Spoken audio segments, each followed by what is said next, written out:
Binge the full week of The Ray Taylor Show ad-free over at inspireddisorder.com/plus. This is The Ray Taylor Show. Welcome to Top 5 from The Ray Taylor Show, where each week I rank movies in a variety of categories, from franchise and subgenre to directors and actors. No film is left unwatched as I break down my top 5 picks. So join me every Sunday for new episodes and get ready to dive into the world of film from Top 5 from The Ray Taylor Show. Hey there, movie goers. Today, we're making an offer you can't refuse. From the gritty streets of New York with the Corleones to the comedic alleys of Annie Hall, we're heading back to the 70s, a cinematic goldmine. The 1970s. A time of disco balls, wide collars, and films that redefined cinema. This was the decade where stories were as divisive and diverse as a diary entry from Annie Hall to the battleground strategies of Patton. And Oscars. They were just trying to keep up with the masterpieces. From the haunting echoes of The Deer Hunter to the raw challenges faced in One Flew Over the Cuckoo's Nest. The 70s weren't just about glitz. It was about real, raw, and riveting tales. And who could forget the mafia epics? The Godfather and its sequel showed us the intoxicating mix of family, power, and betrayal. It wasn't just about making money. It was about making history. So, are you ready to go from the boxing rings of Rocky to the intricate cons of the Sting? Maybe even take a stop at the disco with Annie Hall. Don't go anywhere, because we're about to rank the cinematic giants of the 1970s. But first, make sure you hit that like button, subscribe for more fantastic film rundowns, and let's dive into my top 5 Best Picture winners from the sensational 1970s. Starting off with the 5th movie out of many movies I watched for the very first time. This is one of them. I've been looking forward to tackling the 70s, the best pictures of the 70s, for a while, because there are so many classics that I have not seen. And I was so happy to finally have watched all of these movies and rank them. So starting off with number 5 is one that I have never seen but have always heard good things about, as all of these movies. All of these movies so iconic. But starting off with number 5 is The French Connection. This came out in 1971. It's an action thriller directed by William Friedkin. The film was critically acclaimed upon its release and has since become one of the defining movies of the 1970s, known especially for its intense car chase sequences, gritty realism, and powerful performances. The movie is based on the true story of 2 New York City police detectives who are on the trail of a narcotic smuggling ring. They discover that a French heroin smuggler is trying to bring a large shipment into the city, leading to a high-stakes game of cat and mouse. Some great characters in this movie. Jimmy Popeye Doyle, played by Gene Hackman. Popeye is a tough, hard-nosed New York detective who becomes obsessed with catching the drug smugglers. Hackman's portrayal of Popeye Doyle is often cited as one of his best performances, and he won an Academy Award for Best Actor for this role. You also have Buddy Cloudy Russo, played by Roy Scheider. Russo is Popeye's partner, who is slightly more level-headed than his counterpart, but is equally determined to bust the drug ring.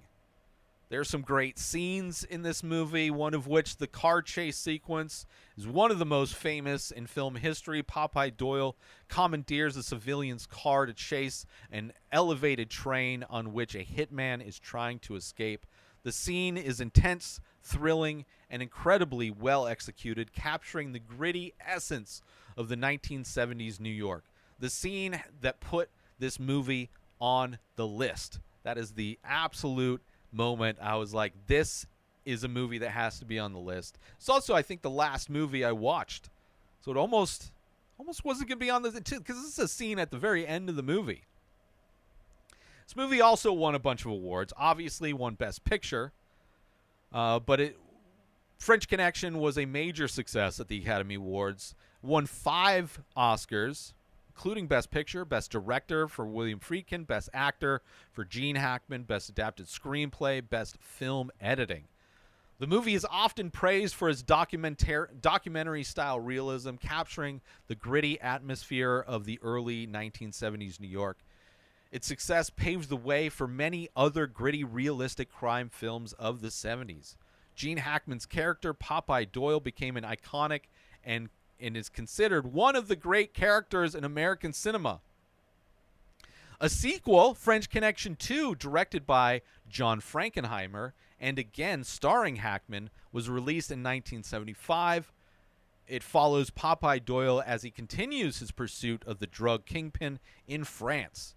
In conclusion, The French Connection is a cornerstone of American cinema, setting the tone for many crime and action films that would follow. Its mix of realism, compelling performances, and thrilling sequences make it a must-watch for any film enthusiast. So that is why The French Connection is at number 5 for me. So good. Amazing. Love it. Perfect. Great movie. Moving on to my 4th favorite movie that won Best Picture in the 1970s. This is a movie that I have seen multiple times, the first of which was in school. So if you can imagine, all of the movies that won in 1970, there is only one that I could think of, although I can't imagine watching this in school now.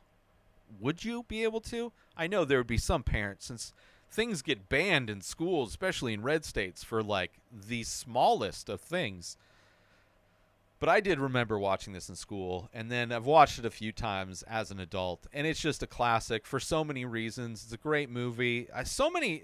It's got some bummer moments, as many movies from the 70s do, but a great movie that was easily on this list. But coming in at number 4, my 4th favorite movie that won Best Picture in the 1970s is One Flew Over the Cuckoo's Nest. This is a 1975 drama directed by Milos Forman and based on the 1962 novel of the same name by Ken Kesey. The film became an instant classic and is lauded for its performances, direction, and its portrayal of mental institutions and the human spirit. The film follows Randall Patrick McMurphy, played by Jack Nicholson, a rebellious convict who feigns insanity to escape hard labor in prison, which he was in prison for statutory rape, which is, when you find out what he is in prison for, makes this likable character a lot less likable. It makes it far more difficult to cheer for this guy. Regardless, he is in this mental institution to avoid hard labor in prison. He is sent to this mental institution expecting a more comfortable life. Once there, McMurphy clashes with the authoritarian nurse, Ratchet, played by Lois Fletcher. Lois Fletcher? Lois. Louise? Lois. One of those. She runs the psychiatric ward with an iron fist. As McMurphy begins to rally the patients and challenge the established routines and rules, a battle of wills ensues between him and Nurse Ratchet. There are many themes in this film that are great. There's the theme of freedom versus control. The film explores the idea of individual freedom in the face of oppressive authority. It also has a theme of insanity and sanity and insanity. The movie challenges preconceptions about what it means to be sane or insane and questions the institutional methods of defining and treating insanity, especially back then. Although I guess now, then they had treatment that was barbaric and inhuman. Now we just force people to live on the streets. Like, we just don't give them any kind of treatment. Now they just lock them in a prison, if anything. Horrible. This theme, another theme of this movie, the human spirit, the characters in this institution, each with their own stories, represent the broader theme of the indomitable human spirit and his ability to rise above adversity. It's got a great cast in characters. Of course, Jack Nicholson as McMurphy, boisterous, brawling, and fun-loving rebel. McMurphy challenges the authority of Nurse Ratchet and attempts to lead a revolt of the patients against her control. You also have Lois Fletcher as Nurse Ratchet, an authoritarian figure. Nurse Ratchet uses her authority to maintain order in the ward, often resorting to psychological manipulation and emotional abuse. You also have Will Sampson as Chief Bromden, a silent Native American patient who becomes McMurphy's close ally. Apparently, he narrates the novel, from what I've heard. I have not read the novel, but he is the character who narrates the novel, providing a unique perspective on the events of the ward, which, knowing that he that makes sense. He's definitely, in the movies, very much an observer of things that are going on, as quiet people tend to be. They tend to be observers, as I am one to be quiet in many situations, unless I've had alcohol or sitting alone in a room with a camera in front of me. But yeah, definitely would be interested at some point, which I probably won't, but if I ever got back into reading, would be interested in seeing how the book differs from the movie. Obviously, this movie won a bunch of awards. It's one of the few films to win all 5 major Academy Awards, including Best Picture, Best Director for Milos Forman, Best Actor for Jack Nicholson, Best Actress for Lois Fletcher, and Best Adapted Screenplay by Lawrence Hauben and Bo Goldman. The film is often praised for its powerful performances, especially by Nicholson and Fletcher. Its critical look at mental institutions led to broader conversations about mental health and care and the treatment of patients. One Flew Over the Cuckoo's Nest is consistently ranked as one of the greatest films ever made.